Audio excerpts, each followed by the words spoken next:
I did get into Exile in Guyville like not long after it came out. It's just crazy that you produced that album and never mentioned it. Who knew? That was like we were really young in Chicago and had lots of energy and stuff. So, yeah, it I just rarely went to Wicker Park and Bucktown either. Like that was too cool for me. right. That was And an also expensive like part of town. it is, it's all gentrified now, but it was definitely like a little scarier, a little sleazier, but that's where all the bands were hanging out at the time. And I guess that was Guyville, right? Because the scene was all this kind of cock rock, uh, you know, guy heavy musicians. So like how did Liz Phair approach you about working on this album? Yeah, a lot of people will just I'm always surprised, but they'll just ask. And she was working with a first time producer. And so I was kind of coming in and overseeing that too. In addition, like when they weren't working, I would go in and do, I would work with her in a lot of different ways, like getting her voice down lower or kind of mining the feminist overtones of that, or not overtones, the, themes in that album. So there was really, it wasn't, she was surrounded by all dudes who, all kind of not awful dudes, but all dudes that are like, frustrating 20 somethings dudes. And so I'm glad that I got to kind of hold her hand during that time. A bonus conversation between Craig Cacowski, a fan of Liz Phair, and Tamara Federici, producer of Every Band Ever, already in progress. Did you literally have to hold her hand, or are you talking metaphorically? No, no, like literally. I mean, we were kind of like, you would be drinking and in the basement and kind of like, working up things. And then it was like, oh, I love you too, whatever. You're going to be huge. Oh, thank you. Like, yeah, probably. Probably there was friendly hand holding. You said you lowered her voice. I mean, she does sing like kind of low and very monotone on a lot of those Right. songs. Mhm. That was your idea? Yeah, I thought we should really, she should make it lower. She's definitely like she has the vibe of like a middle school alto who got cool. who got cool and wants people to notice her and is vulnerable, right? So I was like, let's really mine that alto.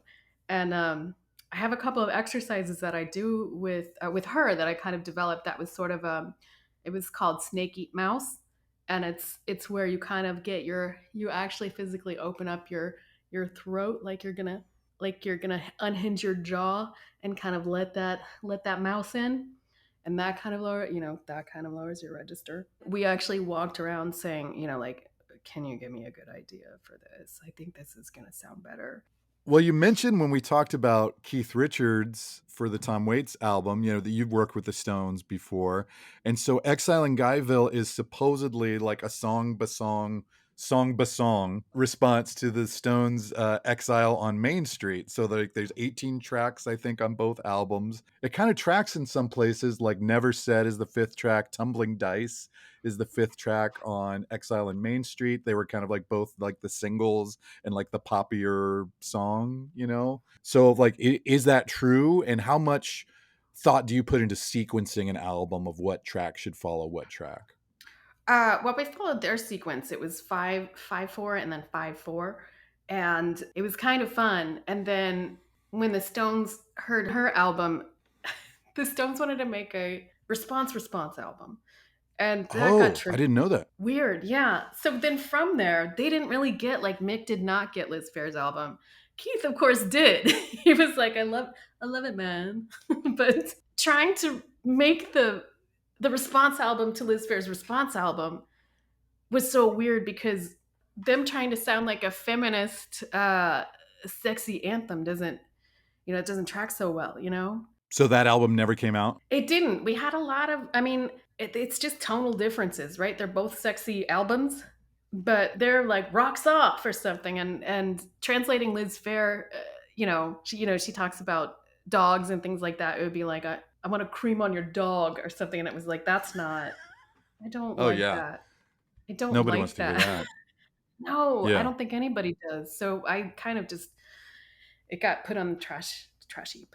I guess talking about explicit lyrics or like controversial songs, I think Flower is the song from Exile in Guyville, which has, I want to be your blowjob queen, and I just want your fresh young Jimmy sliding, sliming, ramming in me.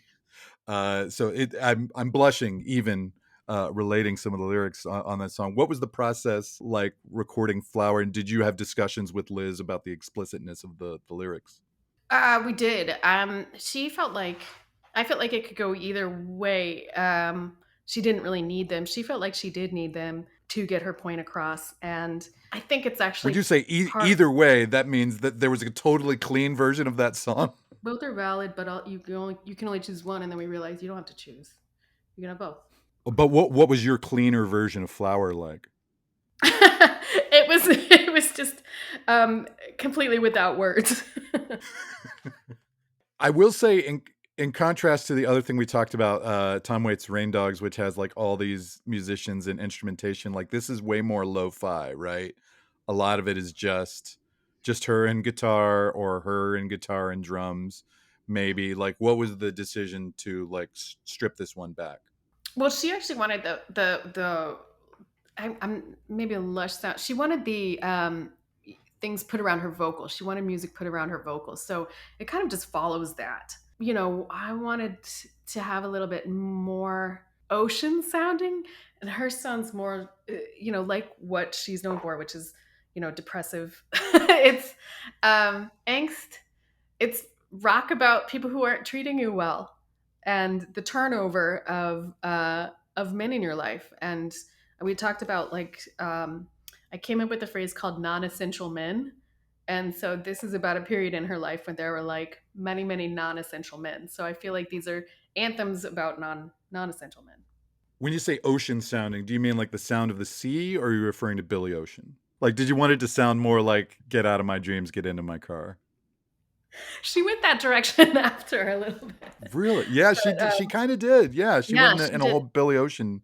She had a Billy Yeah. Ocean But phase. I Yeah. think you have pinpointed something I missed, which is I think she meant that, and I think I meant the rolling sounds of the ocean. And that has never been clear to me, that she was going into that place of get into my car. Wow. Oh my gosh. I'm glad that we were able to uncover that. Well, you must have worked with Billy Ocean at some point, right? Oh, I did. He's really fun. Oddly, he rides a moped exclusively. So cars don't come up. That was just a persona of a guy who has a car. Really? Because "Get out of my dreams, get on my moped" just doesn't have the same No. vibe. In the 80s, I think you had to, they thought that ladies would be more impressed with they cared about what type of vehicle it was, where I feel like now we don't care. You'll get on the back of that moped. Sure. Right. Let's recycle. Right. I'm in. I've had this album, since like the year it came out, and like looked at the cover many times, and only in like re-looking at it today do I realize that she's topless on the cover. Really? Yeah. You Yeah. maybe as the producer, you don't have anything to do with how it's promoted, like the pictures or anything.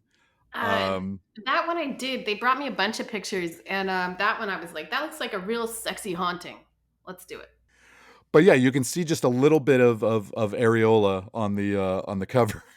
It's always off-putting. Like it doesn't get less off-putting, which is sort of the genius of the album. It's everything that dudes wanted her to be, sort of, which was scary, sexy, and nip.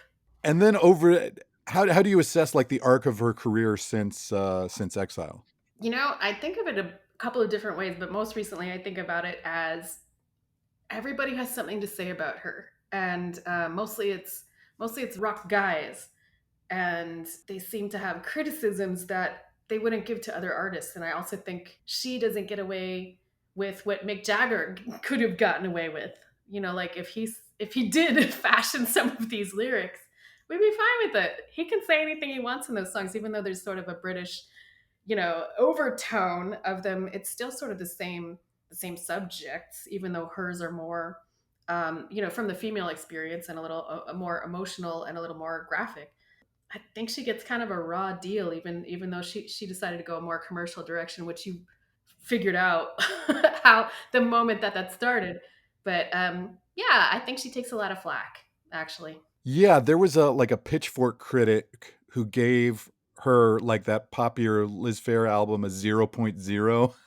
Like, and I think he was like 19 at the time, and like just to be a dick.